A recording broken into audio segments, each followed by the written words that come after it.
السلام عليكم البنات، كي راكم دايرين؟ لاباس عليكم؟ عواشركم مبروكه، رمضان مبارك سعيد، الله يدخلوا علينا بصحه وسلامه ان شاء الله وباش ما تمنيتو.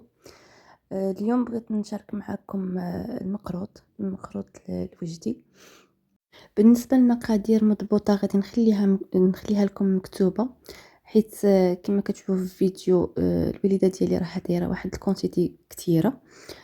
ما بغيتش نعطيكم المقادير اللي دارت هي، غادي نخلي لكم المقادير على حسب كيلو او 2 كيلو اللي يحب خاطركم، والطريقه راها باينه في الفيديو.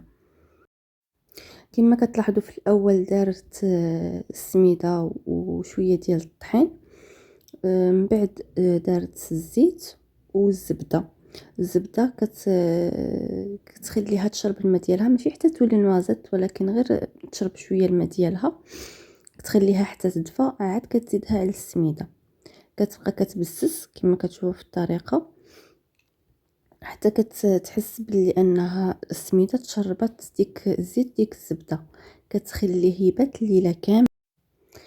من بعد ما كتبسو مزيان وكتخليه يبات ليله كامله، كتمشي تصايب التمر تقدروا تحضروها راسكم، وتقدروا تشريوها واجده.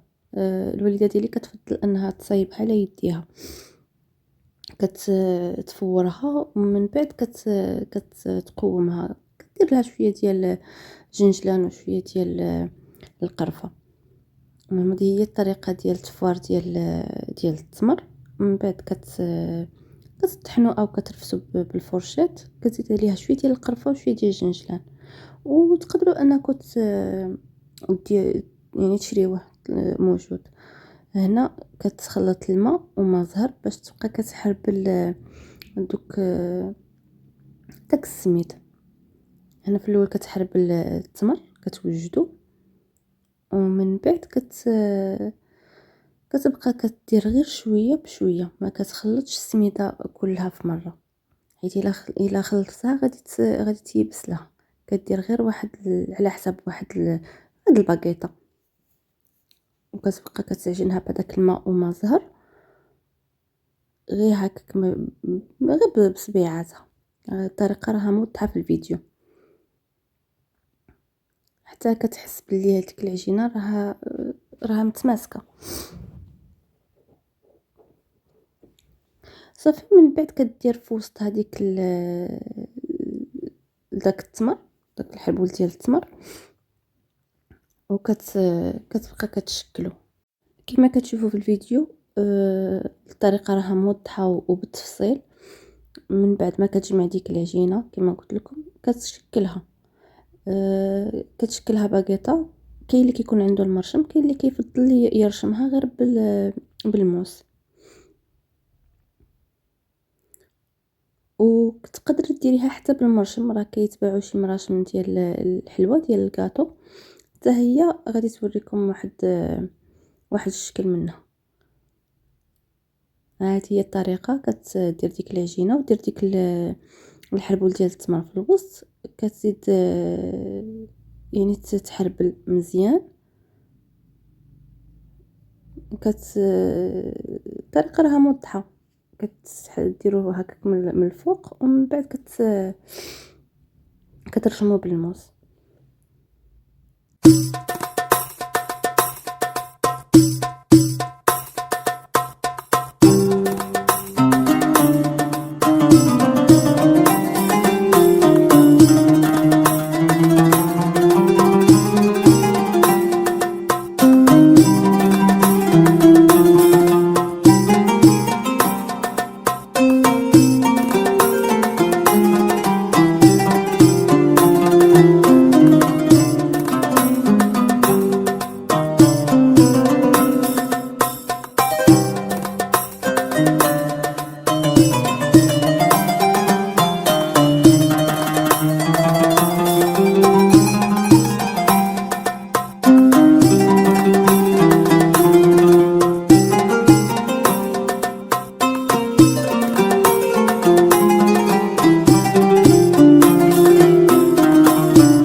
البيض ديالنا كما بغيتو ديروا الطريقه الاولى ولا الثانيه ديال المرشم. كنبديو نقليوه. الزيت كتكون سخونه ولكن النار تكون هادئه. صافي حتى كيتحمر كنديروه في عسيله نخليوه يستقطر، ومن بعد نحطوه في المائده الرمضانيه ديالنا ولا في الفطور ولا اللي بغيتو. هذا هو المقروط الوجديد، هو المقادير ديالو. نتمنى يكون عجبكم. الى وصلتوا حتى لهنا ما تنسونيش في اللايك والاشتراك، وشكرا لكم بزاف على المتابعه ديالكم، والى اللقاء في فيديو جديد ان شاء الله، وعواشر مبروكه ورمضان مبارك سعيد.